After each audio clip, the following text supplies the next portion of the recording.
Warning.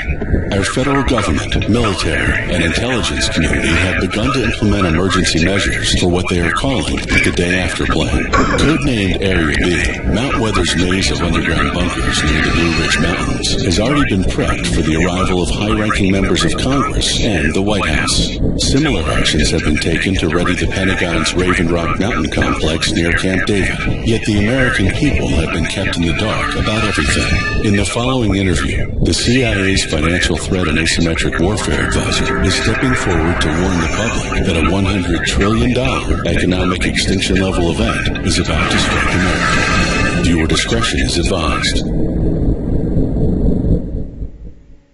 My name is Steve Myers, and I want to thank you for taking part in this exclusive Monday morning interview with Jim Rickards, the Financial Threat and Asymmetric Warfare Advisor for both the Pentagon and CIA. Recently, all 16 branches of our intelligence community have come together to release a shocking briefing that contained an alarming consensus. These agencies, that include the CIA, FBI, Army, and Navy, they've already begun to estimate the impact of the fall of the dollar as the global reserve currency, and our reign as the world's leading superpower being annihilated in a way equivalent to the end of the British Empire post-World War II. And the endgame could be a nightmarish scenario where the world falls into an extended period of global anarchy. Jim Rickards fears he and his colleagues' warnings are being ignored by our political leaders and the Federal Reserve, and we're on the verge of entering the darkest economic period in our nation's history, one that will ignite a 25-year Great Depression. Today we're going to examine everything he's uncovered, because the bedlam could begin within the next 6 months, which is why every American should hear his warnings before it's too late.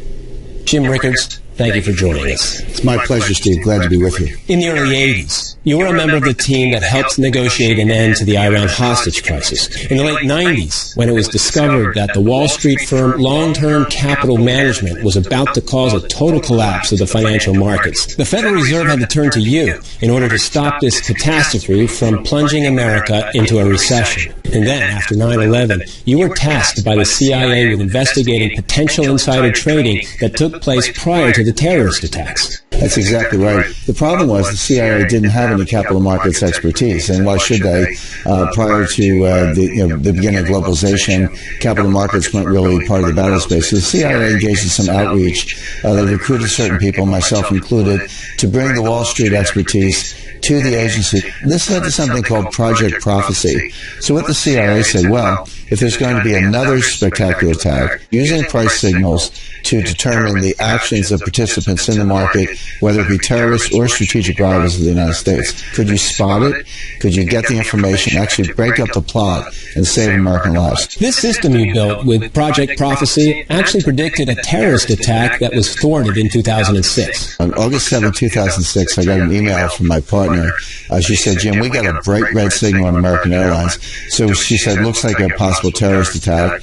We documented that. I was up at 2 o'clock in the morning in my study watching CNN, and all of a sudden, MI5 and New Scotland Yard emerged to break up this terrorist attack. They were arresting suspects, removing files. So this showed that the system worked. It's not just good for predicting terrorist attacks, but also strategic attacks by rivals and enemies of the United States. For years now, you've been helping the Pentagon and CIA prepare for a rise in asymmetric warfare and financial threats. Because today there are immense fears we'll be struck by, as you've described it before, a financial Pearl Harbor. There's now concern in different branches of the U.S. government. Historically in Washington, the Treasury and the Fed take care of the dollar. The Pentagon and the intelligence community take care of other threats. But what happens when the dollar is the threat? Americans generally know that the Fed has increased the money supply by $3.1 trillion. We have $17.5 trillion of debt. We have $127 trillion of unfunded liabilities. What are those? Medicare, Medicaid, Social Security, student loans, Fannie Mae, Freddie Mac, FHA. You go through the whole list, and it goes on and on and on. There's no way to pay it.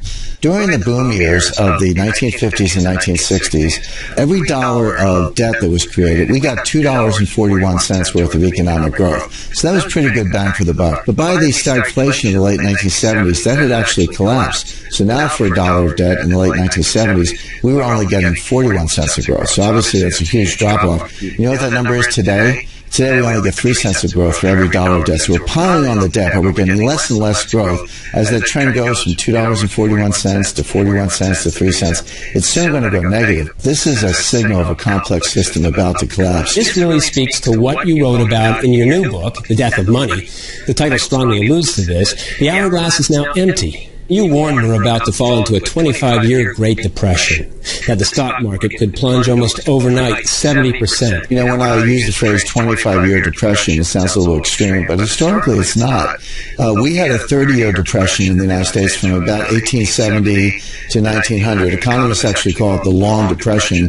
That was before the Great Depression. The Great Depression lasted from 1929 to 1940, so that was quite long. The U.S. is in a depression today. A lot of folks might disagree with you that we're currently in a depression. That word brings to mind images of the 1930s and soup kitchens. Well, we have soup kitchens today. They're just at Whole Foods in your local supermarket because 50 million Americans are on food stamps. It's not that we don't have distress. We have enormous distress, but it's being hidden in different ways. The unemployment rate today is actually 23% when you calculate it the right way. And you point the finger right at the Fed, Congress, the White House. Actually, was in a meeting in the Treasury, and I said to the audience, the Fed and the Treasury are the greatest threat to national security, not Al-Qaeda, not some of the other threats out there, but right here in this building with this group, you people are destroying the dollar, and it's just a matter of time before it collapses. And I testified before the United States Senate about this. I warned the Senate, maybe we can't stop earthquakes on the San Andreas Fault, but nobody thinks it's a good idea to send the Army Corps of Engineers out there and make the San Andreas Fault bigger. But by money printing and credit creation and reckless monetary policy by the Fed, we're making the San Andreas Fault bigger every day.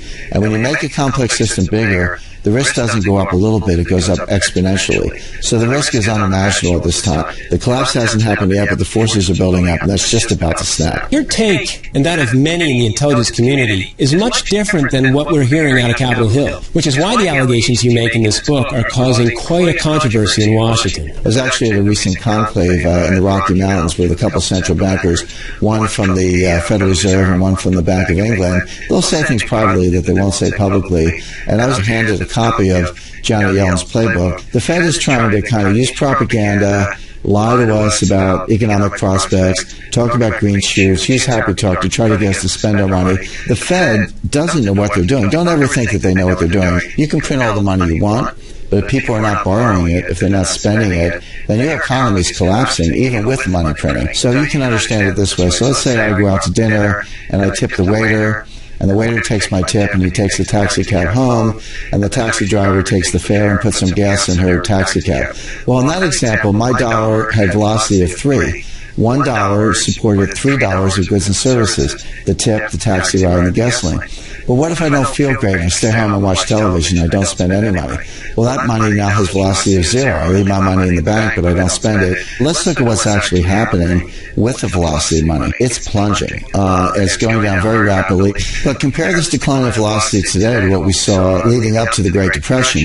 Now, in the depths of the Great Depression, velocity was even lower, but if you compare what's going on today to what happened in the late 1920s, just prior to the Great Depression, there's a very striking resemblance.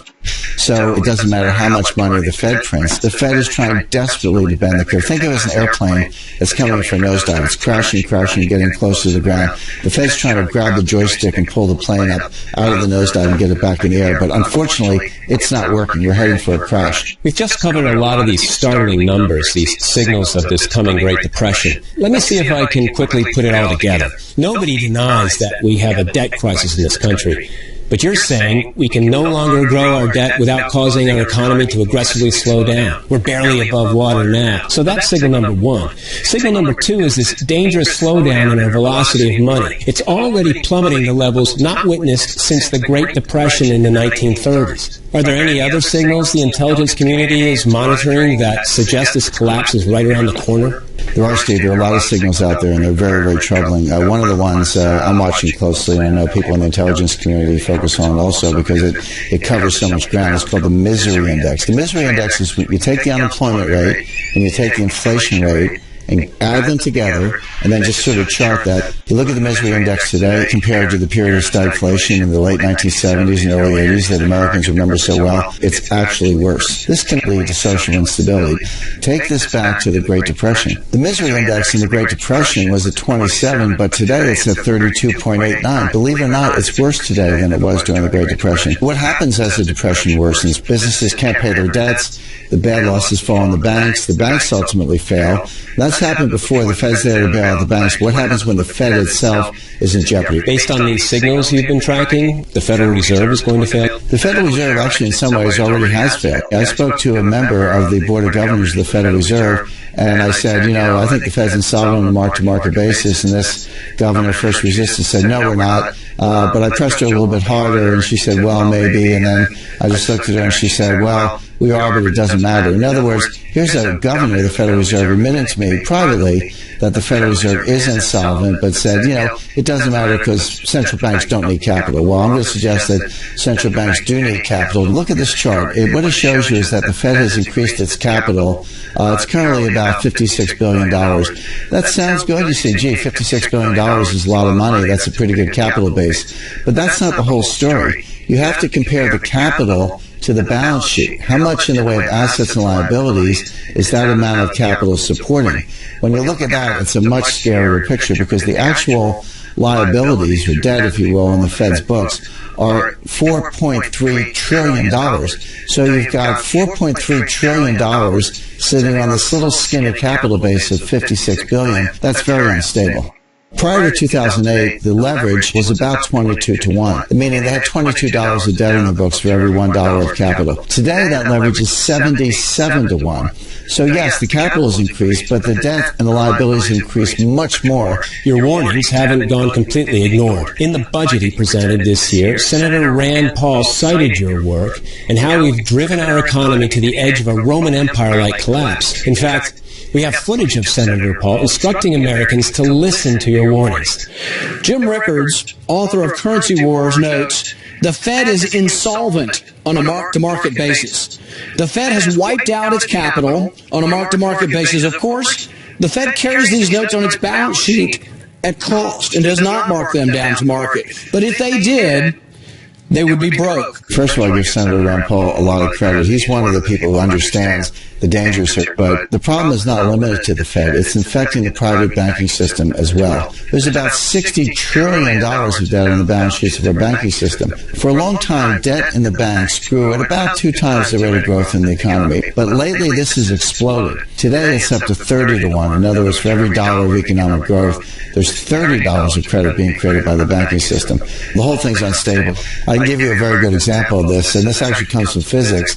If you had, let's say, a 35-pound block of uranium shaped like a cube, it would actually be fairly harmless. It's what we call subcritical. It's radioactive, but it's kind of tame.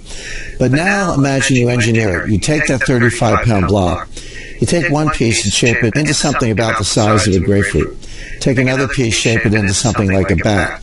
Put the ball and the bat in the tube and fire them together with high explosives. That sets off a nuclear detonation. That destroys a city. The way it's been shaped and configured is what takes it from what we call subcritical to supercritical. Jim, are you seeing any signs that our stock market has reached a supercritical state? Well, unfortunately, yes, we're seeing a lot of signs of this. One of the ones that's really fundamental and really important is the ratio of stock market capitalization to GDP. Because, remember, the value of all the stocks in the stock market, that's supposed to represent the fundamental economy. It's not supposed to be off in a world of its own. But if you look at what's been happening to that ratio recently, it's going sky high. It's 203%. Prior to the recession, that number was 183%.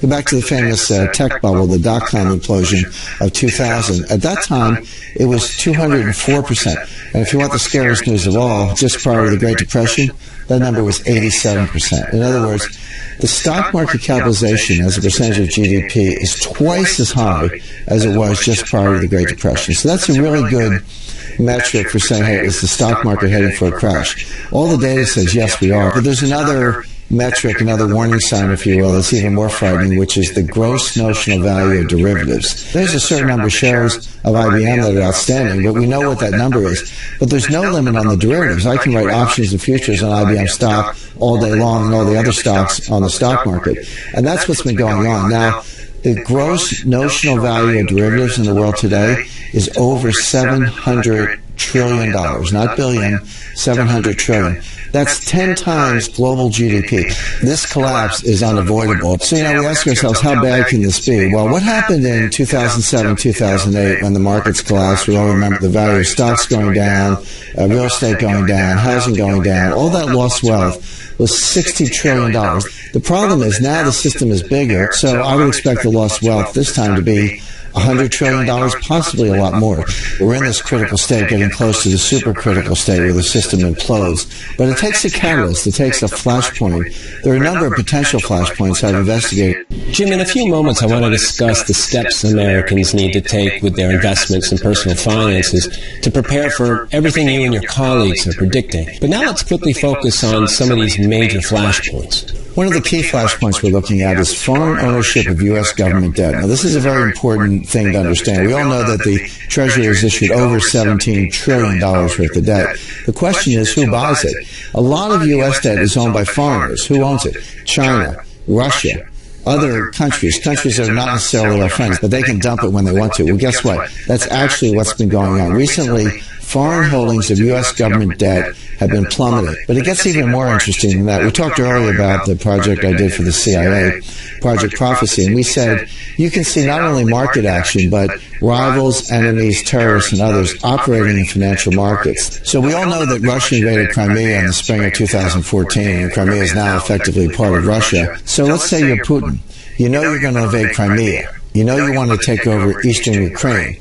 You can expect U.S. financial sanctions. So what do? You basically mitigate the impact of the sanctions. Start dumping treasuries in advance so that when you make your move and the Treasury tries to come against you, you've insulated yourself. So now you go back and look at October. Here's Russia dumping treasuries month after month. That was a clear signal that they were getting ready to do something to engage in financial warfare against the United States. But guess what? It's worse than that. We know the Russians and Chinese are working together. So is it any surprise that when the Russians started dumping, the Chinese started dumping also? Does the intelligence community have the ability to defend our country in the event that this escalates even further? Believe it or not, there's an intelligence unit inside the Treasury, and they actually have a war room that tells you that financial warfare is here and it's real. So if the Russians are dumping, the Chinese are dumping, and the Fed's tapped out, who's going to buy all this debt? Well, a mystery buyer has shown up. Recently, Belgium has bought enormous amounts, in the hundreds of billions of dollars of U.S. government securities. So Belgium started loading up on treasuries coincidentally at the exact same time Russia and China began dumping theirs. It's not the Belgians. These amounts are bigger than the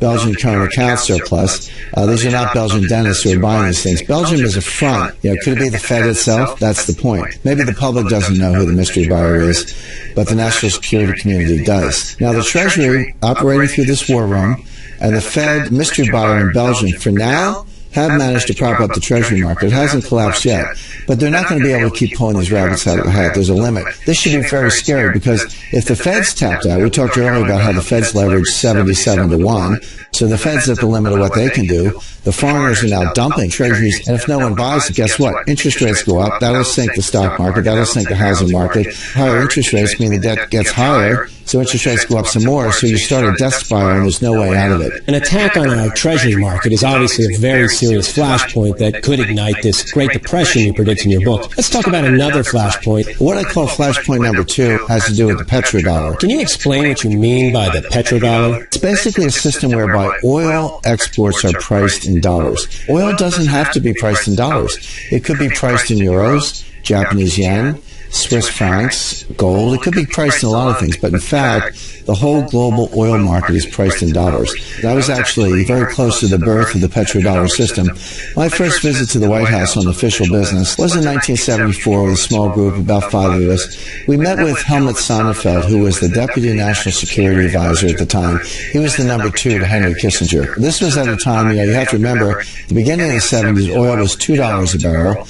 At the end of the 70s, oil was $12 a barrel. So this was an oil shock. The price of oil was skyrocketing. Inflation was getting out of control. There were gas lines. Certainly a certain generation of Americans remember this very well. Well, we were in the White House talking about what to do about this. And one of the scenarios we discussed was the U.S. military would invade Saudi Arabia, we would secure the oil fields, create a military perimeter around the oil fields. We would pump the oil and set it at a price that was favorable to us. Now, we would give the money to the Saudis. We didn't want to steal their money. We didn't want to steal their oil. We just wanted to set the price. Now, fortunately, that plan was not carried out, but it shows you how desperate things were at the time. But what did happen? Why did we not invade Saudi Arabia? Well, the answer is Kissinger and the Saudis worked out a deal. And the Saudis said, okay, we'll price oil in dollars, so that secures the role of the dollar as the global reserve currency. But there was a quid pro quo. We agreed to guarantee the continuation of the House of Saud, the royal family of Saudi Arabia, and by extension, the national security of Saudi Arabia. Because they're a relatively weak military power, and it's a bad neighborhood. A lot of enemies in the region, starting with Iran and others. So the question would be, obviously, did this petrodollar deal work? And it absolutely did work. Once it kicked in, the dollar roared. This was the period, sometimes people call it the king dollar period, the strong dollar period. This was after Volcker and Reagan in the 1980s. But this only continued up to a certain period of time, up until around 2000. And then since then, the dollar's been in a decline. So what could cause the fall of the petrodollar? Well, we're seeing it in real time. Think of the petrodollar, or the dollar as well as a global reserve currency. Think of it as a three-legged stool. So here's the stool, and it's got three legs. As long as the legs are standing, the foundation is firm, and the dollar will remain as a global reserve currency. But one by one, those legs are being pulled out. What are the legs? Well, the first one is Saudi Arabia. That was where the petrodollar deal began. Our side of the deal is we would guarantee the national security of Saudi Arabia. But lately, going back to December 2013, President Obama stabbed the Saudis in the back by anointing Iran as the regional hegemonic power. The president has been withdrawing American power from around the world, and his view is, we'll leave a friendly cop on the beat. Every sort of bad neighborhood around the world will have a cop on the beat. The president's decided that Iran is going to be the cop on the beat in the Middle East. They're going to be the heavyweight regional power. Where does that leave Saudi Arabia? Out in the cold. So now Saudi Arabia is saying, wait a second, you've undermined our national security. You've reneged on your side of the petrodollar deal. Why should we hold up our end? Maybe we'll start pricing oil in gold or euros or maybe China's yuan. Because now, increasingly, Saudi Arabia is selling more and more oil to China. So the first leg of the stool has been pulled out. The Saudis are going to back away from the petrodollar because we're no longer guaranteeing their security because we're playing footsie with Iran.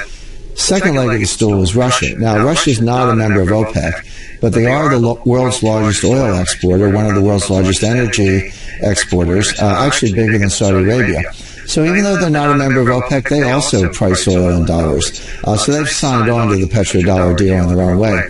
But we're now engaged in financial warfare. Russia's ready to fight back. So this is not, classified information. This is being said publicly. Andrei Kostin, president and chairman of Russian Vnestorg Bank, VTB Bank, it's one of the largest banks in Russia, he recently said, it's time to change the entire international financial system that considers the dollar the key reserve currency. The world has changed.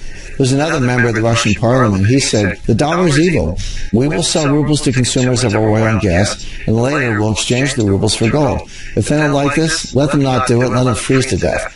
So two of the legs of the stool, Saudi Arabia and Russia, have already been pulled out. The third leg is China, and that leg is coming out too. As far as Russia and China's role in taking down the petrodollar, this recent $400 billion energy alliance they signed, is that the purpose of it? Sure. Russia is the world's largest energy exporter. China is the fastest growing economy in the world. They need energy. So this is a natural partnership between the two. But the dollar is out in the cold. China is actually putting these yuan bilateral trade agreements in place all over the world. They're doing them one by one, but once there's enough trade and enough volume in a certain currency, it can become a reserve currency. These are all straws in the wind leading to the collapse of the dollar as the global reserve currency. Jim, in your book, you investigate how nations are now using gold as a financial weapon. Is this one of the most dangerous flashpoints? It's absolutely one of the most dangerous flashpoints, and here's why.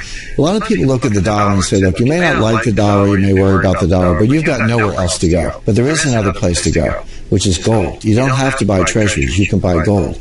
And countries are actually doing that. So this is basically a global rebalancing of gold reserves. And this is one of the things that the intelligence community is watching most closely. And China is our number one case. Here's why. China has acquired more than 3,000 tons in the past 4 years. Now they lie about this. They officially say they have 1,054 tons. The reason is China is using their own military and their own intelligence assets to acquire some of this gold in stealth. I recently ran into a senior officer of one of the major secure logistics firms in the world. Secure logistics, that means these are people who operate vaults and armored cars. So they handle the physical metal. They're not central banks. They're not government agencies. These are like Brinks and G4S and VMAT. These are the big players in this field. One of these officials said he recently bought gold into China at the head of an armored column of the People's Liberation Army. In other words, he was in an armored car, that armored personnel vehicles bringing gold into China. I guarantee you that did not show up in the official Hong Kong import figures. Now, why is China doing this? A lot of people speculate that they want to launch their own gold-backed reserve currency. So take the Chinese yuan, back it with gold, make it a global reserve currency. That's extremely unlikely. That's not what China's doing. What they are trying to do is hedge against the collapse of the dollar. China can't prevent that from happening. What they can do is build up the gold reserves. This is known to the intelligence communities. This is not publicly revealed. What if it were publicly revealed? Here's what global gold reserves would look like if the amount that China owns were actually suddenly revealed. This is a dagger aimed at the heart of the dollar. Jim, so far all of these flashpoints have involved China. Isn't this an economic suicide mission to attack America? There's something else here, another flashpoint that could melt down the global financial system. What if the U.S. doesn't bring the entire pyramid crashing down? What if it's China? Well, it could very well be. They have a highly leveraged banking system. But the banking system is just the beginning. There's also something called a shadow banking system. This is now a $7.5 trillion industry, and it's up 4,067% since 2005. This term shadow banking, it's starting to get play in the press. How would you explain it? If you put your money in the bank in China, it's just like the United States. They pay you nothing, zero, maybe, 1/4, 1%, something pathetically small. But they're offering these wealth management products that pay 5, 6, 7%. Well, what are they? Well, they take the money and they buy mortgages on worthless assets, inflated assets, and bubble assets that are going to crash. Before the crash in the United States, before 2008, new construction as a percentage of GDP growth, that was about 16%. 16% is a pretty big slug. But look at China. In each of the last 3 years, construction has been 50% of GDP growth. They're building white elephants, they're building trophy projects, they're building ghost cities. I've been to China. I was with the Communist Party officials and provincial officials. They were trying to get me to bring some businesses in. I went to one place near Nanjing. They weren't building 7 buildings, they were building 7 cities. Every city had a whole cluster of skyscrapers, luxury hotels, athletic facilities, housing facilities, high-end shopping, metro stops, highway exits, and an airport to service all 7 of these cities. This construction was going on as far as the eye can see. It was all empty, all of it. Now here's the point. In the U.S. before the crash, it took about 4.3 years of income to buy the typical house. In China, it takes 18 years of income. Well, if they're building apartments and co-ops and condos and people can't afford them, the price is going to collapse. One of the senior banking officials in China said, this is a Ponzi scheme. Those are his words, not my words. I happen to agree. But we all know what happens to Ponzi schemes. Eventually, you run out of suckers and they collapse. Once you have enough collapses, there's going to be a run on the bank. The bankers are going to say, sorry, we can't pay you. It's not our problem. Well, that's not going to be good enough. Riots are going to break out. What does it mean when the world's second largest economy hits the brakes? That's going to be disastrous to global growth. It's going to pull the rug out from under the sky-high valuations we're seeing in U.S. stock markets. This is a setup for the entire collapse of the global economy. Jim, there's one more flashpoint I'd like to talk about. It has to do with a premeditated plan you believe exists inside the IMF and involves high-ranking U.S. officials to replace the dollar as the world's reserve currency. It's not just my belief. This is actually documented. It's a 10-year plan to replace the dollar as the global reserve currency. The IMF released a report this year. It was called, get this title, The Dollar Reigns Supreme by Default. Here's a direct quote. The aggressive use of unconventional monetary policies by the Federal Reserve, the U.S. Central Bank, has increased the supply of dollars and created risks in the financial system. The dollar's status should be in peril. Reserve is nothing more than a savings account for a country. That's the amount of money they've saved. But the problem is when you have it, you have to decide what to do with it. You can't just stick it under a mattress, so to speak. A lot of people think that the dollar will prevail because there are no good alternatives. That's not true. The dollar is declining sharply as a percentage of all the reserves. Imagine if that continued. The euro comes up, Swiss franc comes up, some of the other currencies come up. That's one outcome, but there's another outcome that's probably coming a lot sooner, which is that we have a financial panic in the world. And a central bank has to re-liquefy the world. Where's that money going to come from? It can't come from the Fed. They're leveraged 77-1. There's only one clean balance sheet left in the world. That's the IMF. The IMF, believe it or not, is only leveraged 3-1. When the next crisis comes, it's going to be bigger than the Fed. The only source of liquidity in the world is going to be the IMF. Think of it this way. The Federal Reserve is a printing press. They can print dollars. The European Central Bank has a printing press. They can print euros. Well, the IMF, the International Monetary Fund, has a printing press also. They can print something called the Special Drawing Right, or the SDR for short. These SDRs can come along as a new reserve currency. The reason they came up with the name Special Drawing Rights is because if they called it world money, that would sound a little spooky and scary, but that's exactly what it is. But here's the point.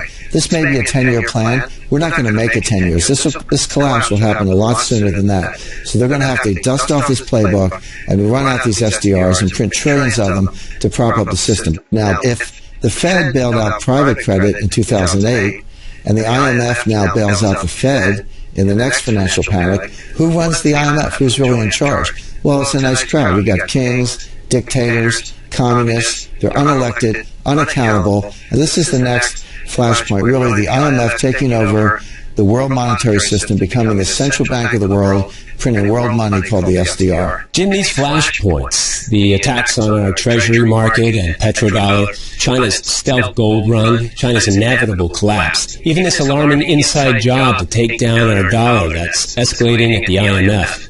We've only scratched the surface of what you reveal in your book. But really the most important message I took away from reading The Death of Money is that regardless of which flashpoint unleashes the 25-year Great Depression, folks need to understand it's coming, and coming quick.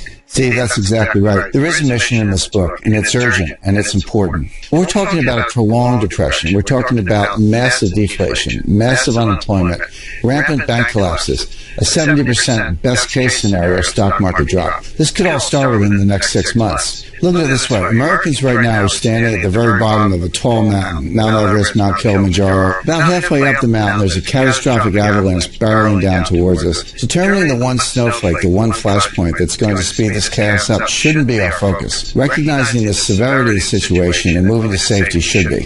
So Mission 1 is helping people hold on to what they've got. That's going to be more than half the battle ahead. Jim, as you know, Money Morning believes so much in your book, as well as your mission to warn the public, that we'd like to send free copies of The Death of Money, the coming collapse of the international monetary system, to everyone who is watching this interview. Now, it's on bookshelves. It's being sold for about $28. But I want to point this out.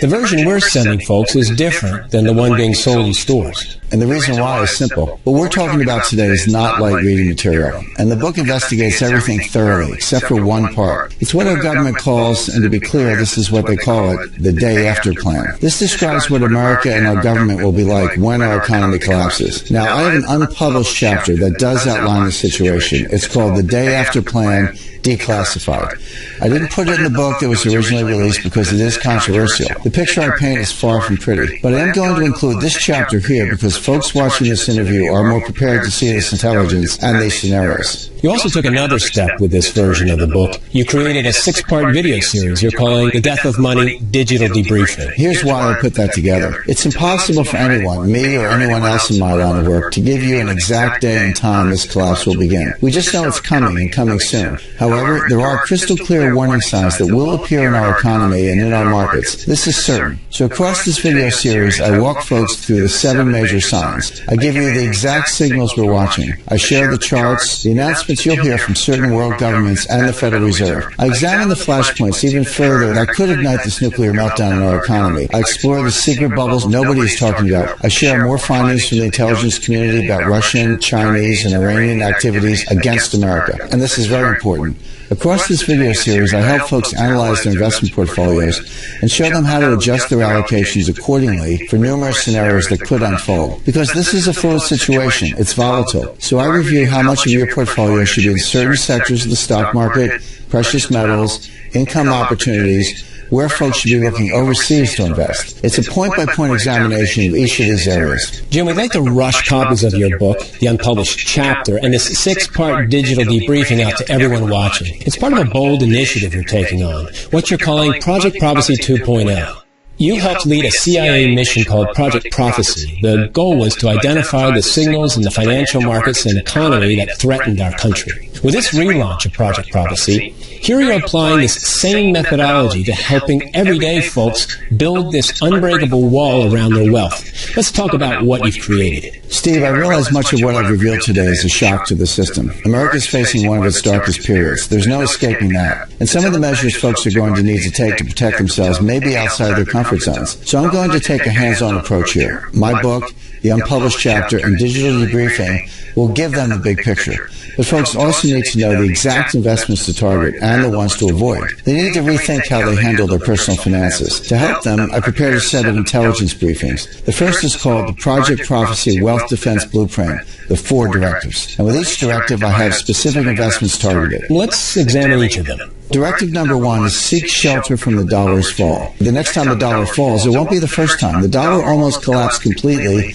in the late 1970s. Between 1977 and 1981, a 5-year period, cumulative inflation was 50%. If you had insurance, annuities, any kind of fixed income, retirement income, savings in the bank, you lost half your wealth in a very short period of time. What we're talking about now could be a 70 or 80% collapse, maybe even more. The best way to handle the dollar's fall, and this is what I focus on in the briefing, is to invest in the euro. What people have to understand, the euro is not an economic project, it's a political project.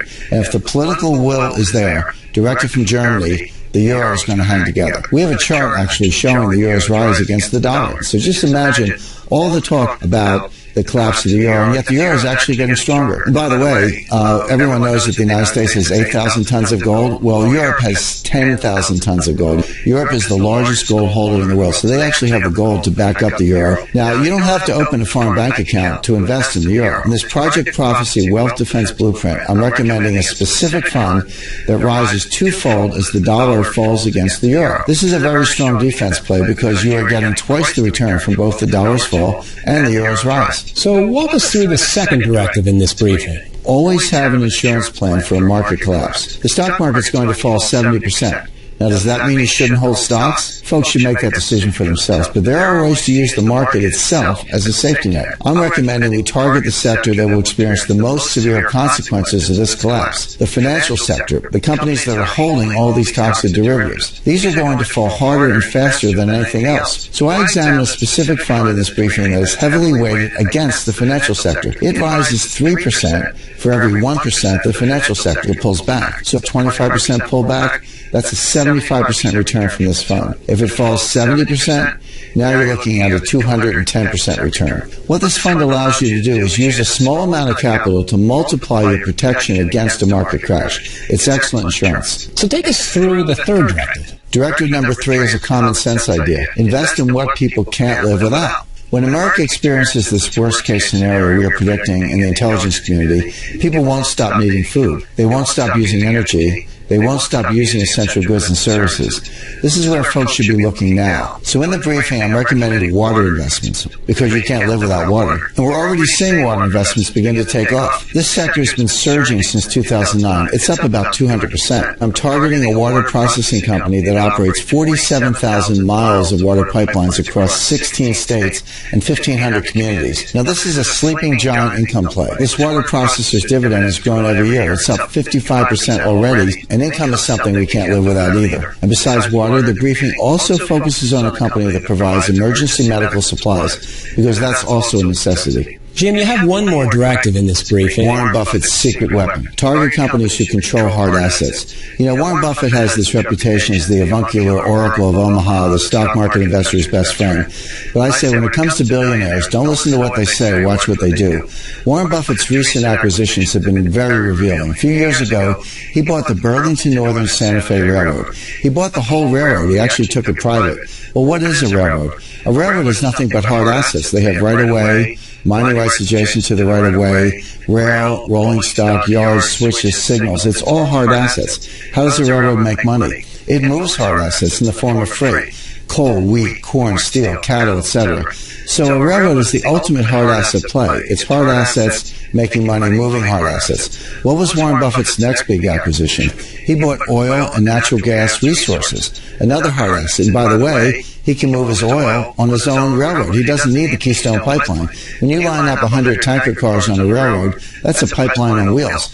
So Warren Buffett is a guy who's dumping paper money, getting hard assets in the form of railroads, oil, natural gas. If it's good enough for Warren Buffett, it's good enough for everyday Americans. This is the most important of the directives, so I have the top 6 companies who have built these hard asset escape plans into their business models. Now, the second intelligence briefing you've created is called the Project Prophecy Watch List, 30 stocks that will soon collapse. Take us through this. Steve, during the original Project Prophecy for the CIA, we built a tracking system, a watch list of the 400 stocks most likely to signal a coming attack on America. But in the years that followed, we kept modifying its capabilities so it could identify the companies that were in danger of collapsing. This intelligence briefing reveals the 30 stocks that are now at the top of that list. Now, when folks see these stocks, it may shock them. These aren't microcaps or small caps because they don't have the capability to do widespread damage. These are 30 of the most widely held stocks in the retirement accounts and 401ks of everyday Americans. Most are large blue chips. That means everybody watching today is probably holding 1, 2, or more of them, and they are vulnerable to complete annihilation. Now, inside this list of 30, I've singled out the 10 that are currently at a red alert status.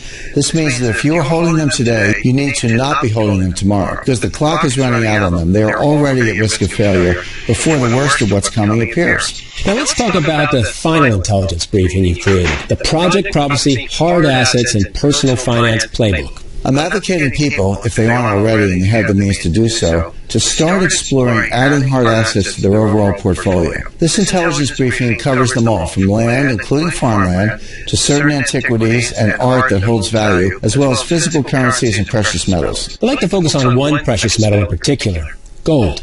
Now, in the book, you reveal how China has successfully manipulated gold's price to keep it low while they stockpile it in their reserves. But you're bullish on it moving forward. However, you do write that people may be taking a dangerous approach to gold investing. It's become fashionable in recent years to invest in gold ETFs. The GLD ticker is the headliner. The logic on the surface makes sense. You can secure gold without having to acquire it physically and store it. You can even, theoretically, at least they tell you, you can cash in your ETF shares for physical gold if you so choose in the future. This is the problem. That's not true. The everyday American does not have that ability. Here's how to think about the gold market. Imagine it's a pyramid, but it's inverted. The point is down at the bottom and the wide base is at the top. There's a little tiny bit of physical gold at the bottom. On top, you have all these forms of paper gold. What are they? Gold leasing, unallocated gold forwards, gold futures, gold options, gold ETFs. These are all what I call paper gold. They give you contractual rights, but there's no assurance you'll ever get your hands on physical gold. Now, what's happening is this whole pyramid is getting larger and larger, but the amount of physical gold, the floating supply, is disappearing. When gold moves from the GLD warehouse to the Chinese warehouses in Shanghai, which it is, it's been moving from west to east in very large quantities. Once it goes to Shanghai, it's no longer part of the floating supply. That gold's never going to see the light of day, at least not for several hundred years. So the total supply may be unchanged, but the floating supply is dropping.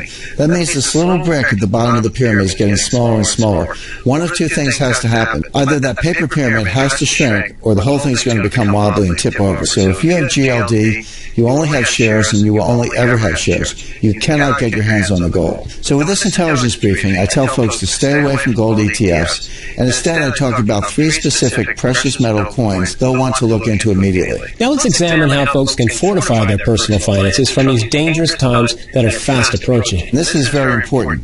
Because if you protect yourself with your investments, yet don't take the same measures with your personal finances, you'll experience the same outcome, and it won't be a good one. The bank you choose to keep your money in is now a critical decision, because that bank may not be around next year or the year after as everything escalates. So I talk about the safest banks and credit unions. These will not collapse. You should make sure your money's in one of them. I show folks which CDs and conservative income opportunities are most shielded from risk. I talk about the 10 safest cities for the future. These are the ones with the strongest local economies. They have industries that will continue providing jobs. Their crime rates are low now, and they have the best chance of staying that way, even in the darkest times. Retirees should be looking near these areas. Plus, I also examine which careers will be the safest, because real unemployment and underemployment is already an epidemic, but it's going to get much worse. Jim Rickards, what you revealed today in this interview is nothing short of a wake-up call. Thank you for joining us. It's my pleasure, Steve. Today, Jim Rickards stepped forward to warn you about a coming catastrophe the intelligence community fears is at our doorstep. But as you saw, he's also working to help everyday folks across the country prepare for it. And we at Monday Morning want to do our part as well. That's why we'd like to send you a free copy of everything Jim has prepared, what he's calling the Project Prophecy 2.0 Action Plan. It includes his New York Times best-selling book, The Death of Money, The Coming Collapse of the International Monetary System, as well as the controversial unpublished chapter, The Day After Plan, Declassified. Plus, the 6-part video series, The Death of Money, Digital Debriefing. These pieces will help you understand the coming crisis. And then you'll receive the resources you need to stay safe from it. With Jim's Project Prophecy Wealth Defense Blueprint, he'll reveal 10 investments in foreign currencies, international stocks, and American companies that will protect you. Then, with the Project Prophecy watch list, he'll alert you to the 30 stocks that are most in danger of collapsing. And finally, with his Project Prophecy Hard Assets and Personal Finance Playbook, you'll receive a specific plan and specific strategies for adding hard assets to your portfolio.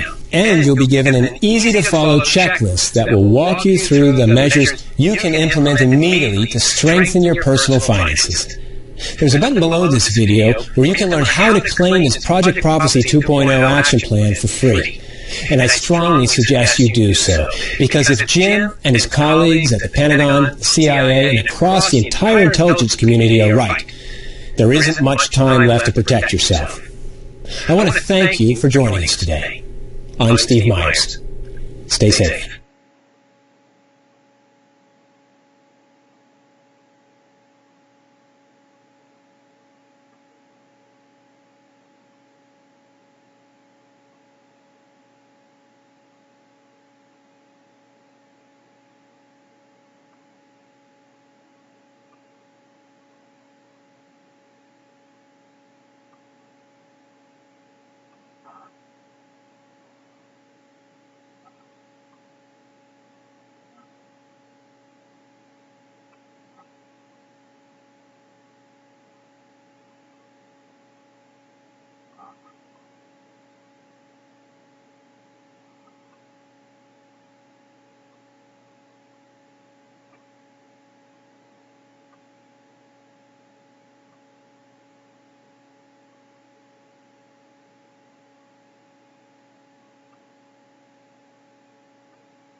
Stop.